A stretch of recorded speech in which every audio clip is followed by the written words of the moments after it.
আল্লাহ এতদিন আপনার হুকুম পালন করি নাই, আল্লাহ শয়তানের ওয়াসওয়াসায় পড়ে করছি গো, আপনি মাফ করে দেন।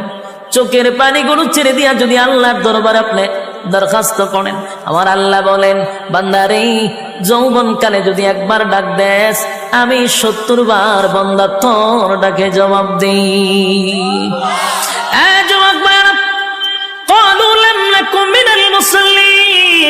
যারা দুনিয়ার জমিনে মুসল্লি ছিল না তারাই তো জাহান্নামী, এক নম্বরে জাহান্নামে যাওয়ার কারণ। আল্লাহর নবী বলেন উম্মতেরারি, হাশরের মাঠে যদি হিসাব হয়, আউয়ালু মা ইউহাসাবু বিহিল আবদু ইয়াউমাল কিয়ামাতিস সালাহ, কিয়ামতের ময়দানে সর্বপ্রথম হিসাবটা হবে নামাজে। বলুন কিসের? 1 নম্বর হিসাব হবে নামাজ। অথচ আমাদের সমাজের মানুষ নামাজটাকে বড় অবহেলা করে।